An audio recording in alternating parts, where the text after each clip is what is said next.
سیبریلا کی دوا عموماً چھینکوں کے لیے بہت مشہور ہے اور ڈاکٹر عموماً تو 6 میں یا لو پوٹینسی میں تجویز کرتے ہیں، مگر میں نے دیکھا ہے کہ اس میں بعض دفعہ ایگریویشن ہو جاتی ہے، اس لیے 30 زیادہ مفید ہے۔ سیبریلا کا مریض سردی بہت محسوس کرتا ہے اور کانپنے لگ جاتا ہے معمولی سردی سے بھی، اور ہر چیز ٹھنڈی اس کے لیے مضر ہے۔ لیگسس کی علامتیں اس میں پائی جاتی ہیں: بائیں سے دائیں کی طرف حرکت،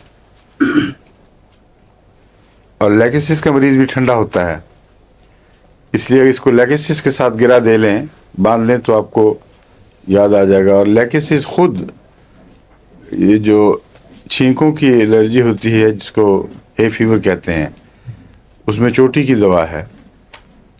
اگر وہ اس میں اسپرنگ سیزن میں، خاص طور پر بہار کے موسم میں، سیبریلا بھی اس موسم کی دوا ہے، اس لیے ایکیوٹ کیسز میں عام طور پر جہاں سیبریلا کام آئے گی، جیسے ایلیم سیپا آخر پہ فال کی یعنی خزاں کی دوا ہے، اس کا سیبریلا بہار کی ہے۔ سیبریلا کا کرونک لیگسس ہے، اور ایلیم سیپا کا کرونک کیا ہے؟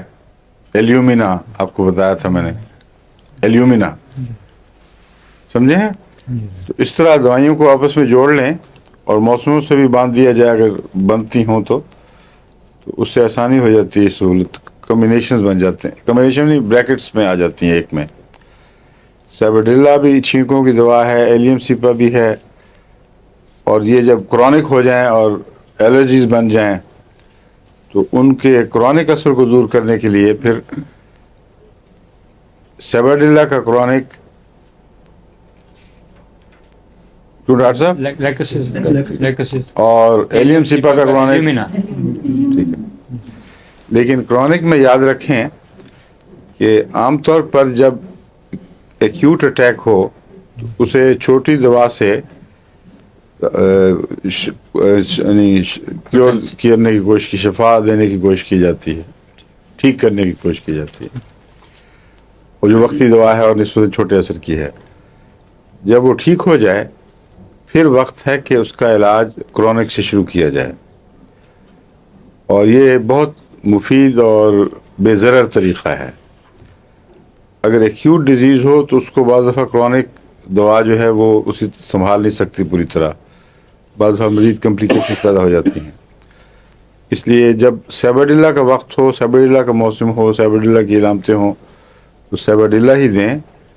جب مریض ٹھیک ہو جائے تو پھر انتظار نہ کریں کہ دوبارہ حملہ ہو تو پھر اس کو لیگسس دیں۔ پھر لیگسس 1000 میں ایک خوراک 10-15 دن کے وقفے سے 2-3 دفعہ دی جائے تو وہ کیوریٹو ہے۔ لیکن اگر یہ سیبریلا فیل کر جائے یا اور وقتی دوائیں کام نہ کریں تو پھر بھی لیگسس استعمال ہو سکتی ہے، اور بعض دفعہ تو بعض مریضوں میں تو بالکل لگتا ہے کہ جیسے جادو کا سا اثر ہوا، ایک خوراک دی ہے اس کے بعد بند ہو گئی چھینکیں۔ چھینکوں کی بیماریاں مختلف شکلیں ڈھالتی رہتی ہیں، مشکل ہیں علاج، لیکن جو بھی علاج ہیں ان میں یہ اچھے علاج ہیں جو اکثر مایوس نہیں کرتے۔ اب سیبریلا میں خود بھی بعض پہلوؤں سے کرونیسٹی پائی جاتی ہے، یعنی لمبا مرض ہو جانا جو مزمن مرض کہلاتا ہے۔ اگر نزلہ پرانا ہو جائے اور ناک کی نالیوں میں نزلہ بیٹھ ہی رہے تو اس پرانے نزلے کا علاج لیگسس نہیں ہے، وہ سیبریلا دینا ہوگا۔ اس میں فرق ہے کہ سیبریلا جو خاص چھینکوں سے تعلق رکھتا ہے اس میں نزلہ نہیں ہوا کرتا، اس کے تعلق میں نے لیگسس آپ کو سمجھایا تھا۔ اس لیے فرق کریں، ایک ہے باقاعدہ نزلہ، ایک ہے ہے فیور، الرجیز، وہ وقتی طور پر دورے ہوتے ہیں چھینکوں کے، بڑے سخت کثرت سے چھینکیں آ رہی ہیں، اور جب وہ دورہ ختم ہو جائے گا تو نزلہ نہیں رہے گا۔ لیکن بعض ہیں نزلے جو باقاعدہ لمبا عرصہ تک بلغم بناتے اور کافی مصیبتیں ڈالتے، وہ نزلے جو ہیں ان میں اگر سیبڈیلا شروع میں سیبڈیلا کی علامت ہو تو وہ مستقل اس قسم کا نزلہ ٹھہر جائے تو سیبڈیلا علاج ہے۔